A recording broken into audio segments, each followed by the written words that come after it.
Boa noite. O conflito abordado no programa de hoje será sobre Israel e Palestina.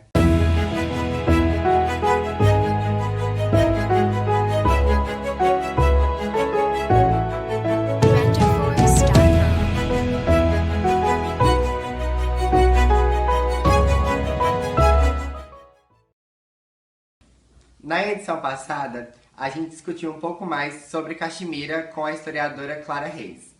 Agora a gente vai conversar com a historiadora Cecília Malachini sobre o conflito de Israel e Palestina. Primeiramente, eu queria te agradecer por ter vindo no programa mais uma vez, aceitado nosso convite. Então, de uma forma simplificada, como se deu o início dessa tensão entre esses conflitos? Boa noite, Felipe. É um prazer estar aqui mais uma vez, ainda mais para tratar de um assunto tão importante como este.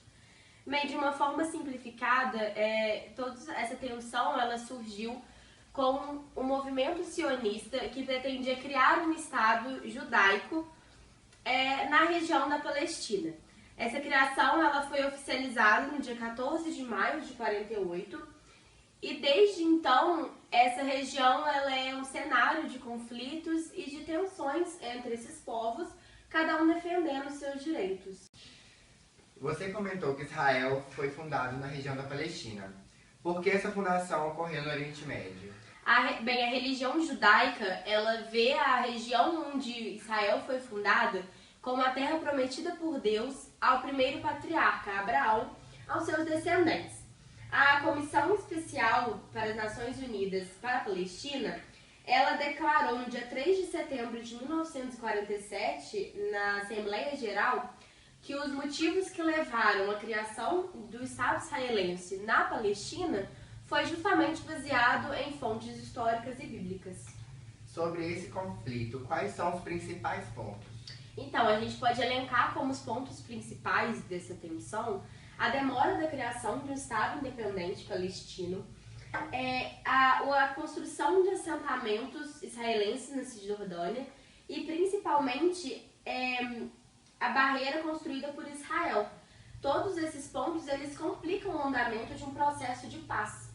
Todos perderam entes queridos, perderam suas casas, saíram mesmo de sua dinâmica que viviam.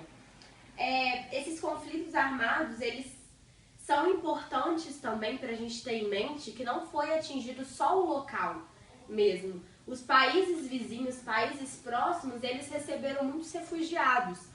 Então, todo esse conflito, ele teve desdobramentos em vários outros países em volta, não só no local mesmo. É de conhecimento de todos que muitos países opinam e se posicionam nesse conflito. Quais países que mais intervêm e como essa intervenção é feita?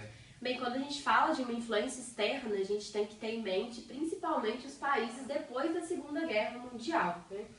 Já que, por exemplo, a Inglaterra e a França, elas interviram diretamente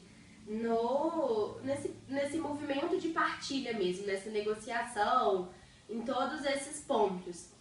Os Estados Unidos, por exemplo, a gente tem ele como o principal, assim, patrocinador de Israel. É ele que intervém de uma forma direta, claro, visando seus interesses, e ele ajuda com armamentos, ele interfere mesmo na toda a dinâmica da guerra. A ONU ainda se envolve e ajuda na decisão da posse dessa terra? Bem, a ONU ela se envolvia ativamente, tanto que foi ela que teve ativa nesse movimento, nesse processo de partilha mesmo.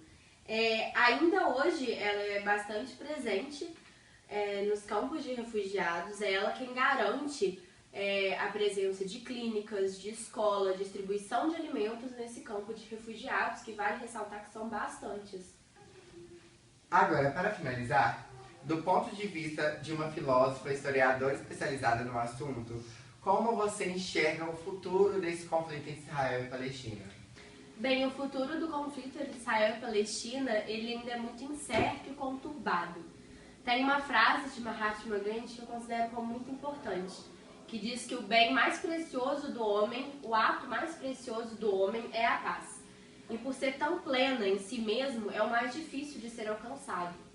É necessário que tenha uma mobilização mundial mesmo de todos os países para intervirem diretamente e da forma mais humana possível. A gente não pode deixar de esquecer isso, que a gente trata de pessoas estão sofrendo lá.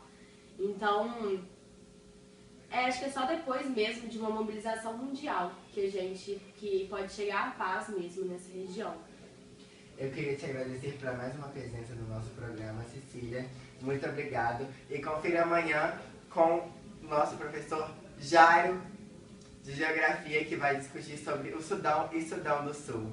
Um beijo, gente. Boa noite.